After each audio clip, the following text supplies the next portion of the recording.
Correct हुआ है, just minute. यहाँ पे नियरली 12%, 12% की गिरावट हुई है, ठीक है। 12% की गिरावट हुई, 12% की गिरावट हुई है। 1, 2, 3, 4, 5, 6, 7, 8, 9, ये 9 वीक में मार्केट ने पूरी तरह से यहाँ पे 12% की गिरावट के बाद यहाँ पे जो कैंडल फॉर्म किया है, वो कैंडल बहुत ही प्यारी कैंडल है। वो कैंडल कौन सी कैंडल है? यहाँ पे इस कैंडल का नाम है बुलिश, सॉरी, इस कैंडल का नाम है हैमर। ठीक है, यहाँ पे जो कैंडल बनी है ना, ये कैंडल का नाम है हैमर। ये जो ग्रीन वाली कैंडल है, इस ग्रीन कैंडल का नाम क्या है? हैमर।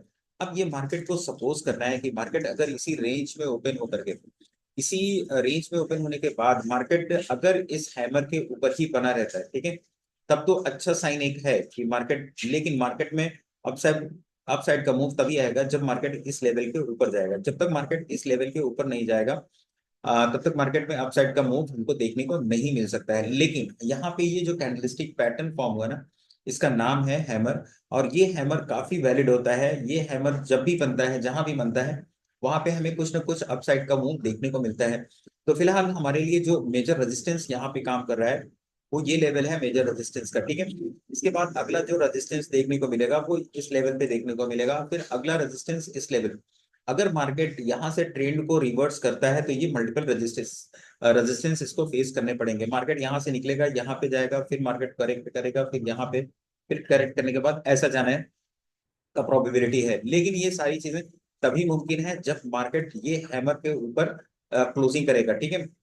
जब यहाँ पे वीकली चार्ट पे इसके ऊपर क्लोजिंग मिल जाएगी तो हाँ, बहुत सारे लोग इसी हैमर के लो का स्टॉप लॉस लेकर के यहाँ पे अलग अलग टारगेट्स के लिए ट्रेड करेंगे। तो छोटे लोग इस टारगेट के लिए करेंगे, उससे बड़े लोग इस टारगेट, मेजर जो है जो बड़ा टारगेट रखते हैं, तो वो हमें इसके ऊपर एक नया हाई लगाते हुए दिख सकता है। लेकिन फिलहाल मार्केट का जो सिनेरियो है वो बहुत ही रिस्की है।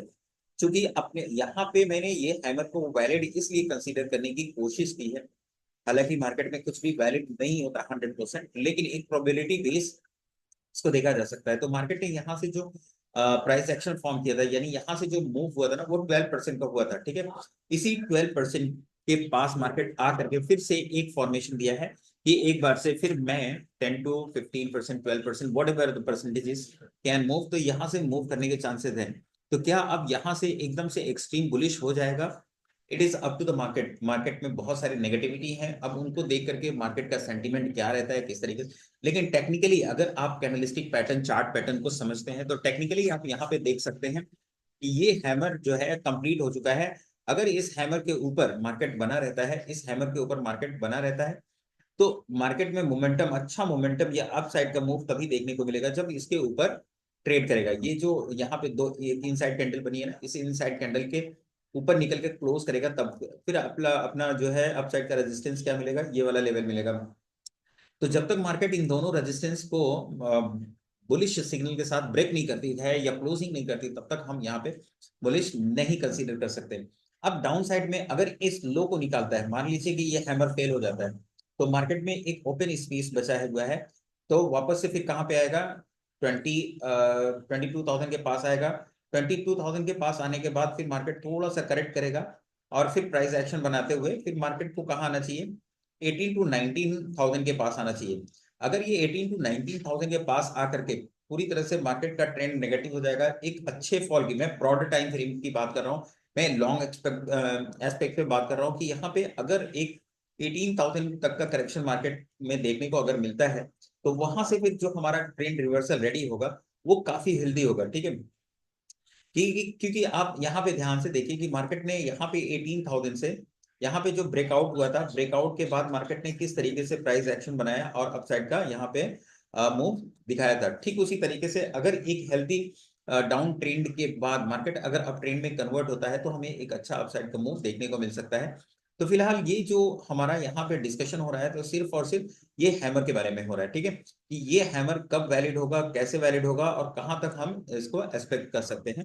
तो यहाँ पे आपने देखा कि हैमर कब फॉर्म होता है, ये टोटल परसेंट आप देखो, 10 to 12%, 10 to 15%, 10 to 20% की अगर गिरावट हो जाती है, अगर मार्केट में 10 to 20% की गिरावट हो जाती है, तो एक अप साइड का मूव एक्सपेक्ट किया जा सकता है। जो वापस से हमें लेकर के आ सकता है इन अलग अलग लेवल्स के पास।